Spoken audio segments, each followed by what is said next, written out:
दोस्तों अगर बात की जाए प्राइवेट यूनिवर्सिटियों में आरटीआई लगाने के बाबत कि क्या प्राइवेट यूनिवर्सिटी आरटीआई के दायरे में आती है या नहीं आती है, क्योंकि बहुत सारे व्यूअर्स ये हमेशा जानने की कोशिश करते हैं कि सर आप बताते हैं कि प्राइवेट यूनिवर्सिटियों में आप आरटीआई लगा सकते हैं, लेकिन सर यूनिवर्सिटी की तरफ से जवाब जो आ रहा है उसमें यह आ रहा है कि हम आरटीआई एक्ट के दायरे में नहीं आते हैं, या फिर यूनिवर्सिटी जवाब ही नहीं देती है। तो यूनिवर्सिटी जवाब नहीं देती है उसका मतलब आप समझ सकते हैं, लेकिन क्या प्राइवेट यूनिवर्सिटी आरटीआई एक्ट के दायरे में आती है या नहीं आती है? तो आज इस वीडियो में हमने कंप्लीटली बात की है, एक ही पर्टिकुलर यूनिवर्सिटी को इस वीडियो में चुना है, वो है Kalinga university. Kalinga university RTI के दायरे में आती है या नहीं आती है, इसके बारे में विस्तृत चर्चा करेंगे इस वीडियो में। तो वीडियो काफी इंफॉर्मेटिव है, आप समझ गए होंगे, आपको ये वीडियो कंप्लीट देखना चाहिए अगर आप आरटीआई से रिलेटेड कोई भी क्वेरी अगर यूनिवर्सिटी से करना चाहते हैं तो नमस्कार दोस्तों, आपका स्वागत है आपका अपने YouTube channel education for Bharat में, और मैं हूं आपका दोस्त बीके तिवारी।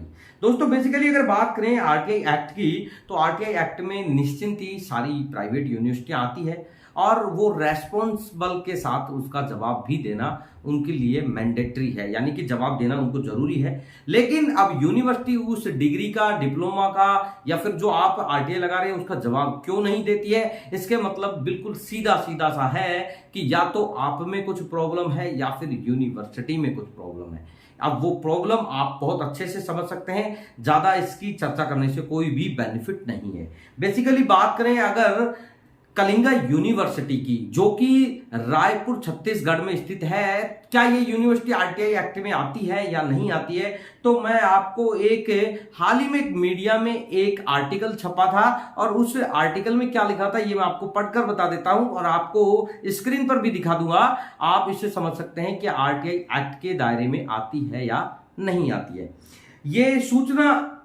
राज्य सूचना आयोग जो आयुक्त हैं अशोक अग्रवाल जी ने हाल ही में जानकारी देते हुए कहा कि छत्तीसगढ़ के सभी निजी विश्वविद्यालय भी सूचना के अधिकार अधिनियम 2005 के दायरे में आते हैं। ये बात मैं नहीं कह रहा, यानी कि जो फाइनल अपील जब आप जिस अधिकारी के सामने करते हैं वो अधिकारी इस बात को कह रहे हैं। इसके बाद इन्होंने कहा कि आवेदक को सूचना देना उनका कर्तव्य है। अग्रवाल छत्तीसगढ़ निजी विश्वविद्यालय विनियामक आयोग द्वारा छत्तीसगढ़ के निजी विश्वविद्यालयों के लिए आयोजित सूचना के अधिकार अधिनियम 2005 कार्यशाला को संबोधित कर रहे थे और अग्रवाल ने राज्य के 15 निजी विश्वविद्यालयों के जन सूचना अधिकारी व प्रथम अपीलीय अधिकारी को संबोधित करते हुए कहा कि सूचना का अधिकार अधिनियम को ठीक से पढ़ ले और उसके अधिकतर प्रश्नों के उत्तर आपको स्वतः ही मिल जाएंगे। अग्रवाल ने जानकारी देते हुए कहा कि सूचना में देरी होने पर संबंधित विश्वविद्यालय का जन सूचना अधिकारी जिम्मेदार होगा और प्रार्थी भ्रामक जानकारी मिलने पर सीधे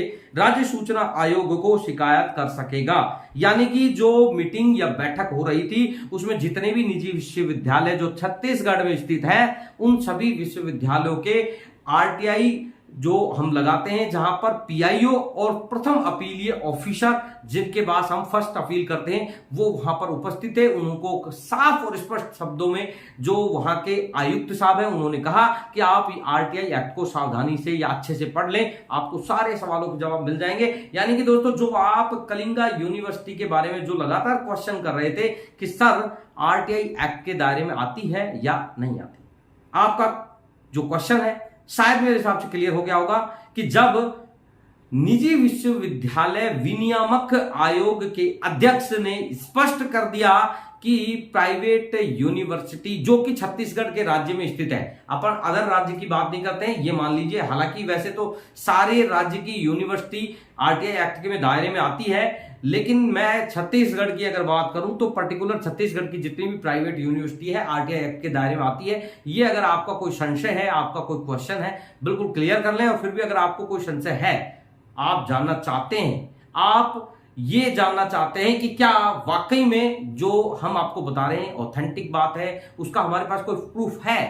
कमेंट सेक्शन में कमेंट कर सकते हैं, हम आपकी पूर्ण रूप से मदद करेंगे। दोस्तों अगर आज का वीडियो अगर आपको पसंद आया है तो वीडियो को लाइक शेयर जरूर करना। दोस्तों अगर चैनल को अभी तक आपने सब्सक्राइब नहीं किया है तो चैनल को सब्सक्राइब जरूर कर ले। धन्यवाद दोस्तों, मिलते हैं नेक्स्ट वीडियो में। जय हिंद, जय भारत।